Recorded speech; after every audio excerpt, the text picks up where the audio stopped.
if you remember the summer wave last year of COVID, which was largely southern and western states, the economy just performed much better than anyone expected. We were coming off the spring wave where there were a lot of shutdowns, and then this big second wave hit. And I think the natural thing to do was to expect that it would have a real impact on the economy. It was much less than people thought.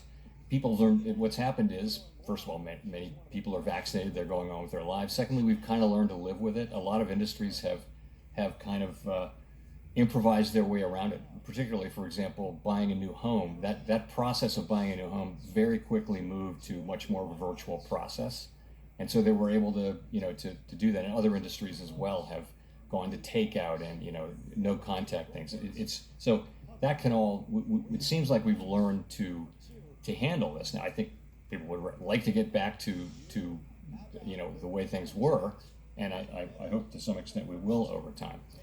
Of course, the big wave we had last winter did have significant employment effects, particularly in hospitality and leisure and other entertainment, other areas with a lot of direct contact. A lot of jobs were lost then because that was a very strong wave that happened in the winter months last year, just before the vaccines arrived. So with Delta, we're just going to have to watch. Again, with a reasonably high percentage of the country vaccinated, and the vaccine apparently being effective. We're not experts on this, but it seems like a good going in estimate would be that the effects will probably be less. There probably won't be significant lockdowns and things like that. But again, those are not decisions for us, or nor is it something we'd be expert in. In terms of the channels, this is kind of speculation, but it just is that people, you could imagine school districts deciding to wait a month or two for the Delta wave to quiet. I'm not saying this will happen, but that it's easy to imagine that. It's also easy to imagine that some people might say, you know what, I'm just gonna wait a couple of months before going back to work. Wouldn't be hard to imagine that happening.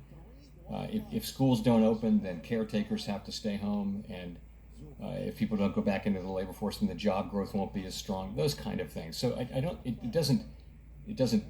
Again, sitting here today, not being able to really know the future, it doesn't seem as though the effects will be very large. But there may be effects, and it may be that the effect is to slow the economy down just for a period of months, or not. There are many parts of the country where it might not have an effect, and we're just going to have to see what the economic effects are. Thank you. Now we'll go to David Gura at NPR. Thank you, Mr. Chairman. I was going to ask if you started drafting your Jackson Hole speech, but I'm going to go in a different direction here. Steve Leisman asked you about semantics, and I'm going to take a cue from him and ask you about the term transitory. Because I think of you as somebody who so lucidly explained policies and programs in recent months and made a real concerted effort to explain them to the American public as a whole. I wonder about this term and what you would say to people who don't know it definitionally, don't know what it means, and see prices going up and wonder how long they're going to have to wait. So just some broader definition from you, I'd like to hear just about what it means or how you understand it. And quickly as well, you've talked about vaccines a bit, and your colleague in Minneapolis has placed a mandate on vaccinating employees coming back to that Federal Reserve Bank. And I wonder if that's something that you would like to see or expect to see system-wide going forward.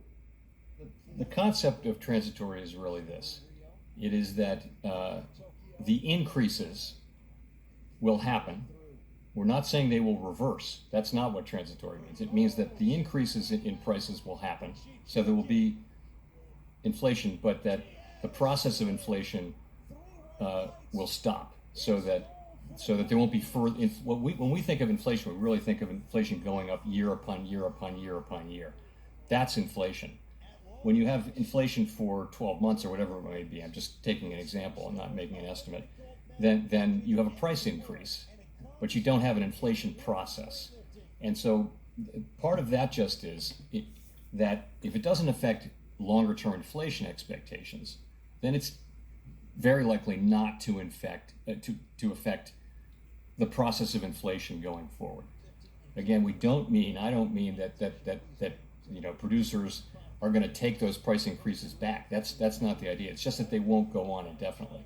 So to the extent people are implementing price increases because raw materials are going up or labor costs or something's going up, the question really for inflation really is, does that mean they're going to go up the next year by the same amount? So you're going to be in a process where the inflation process gets going, and that happens because people's expectations about future inflation move up, and we don't think that's happening. There's no evidence that it's happening. All the evidence is that it's not happening.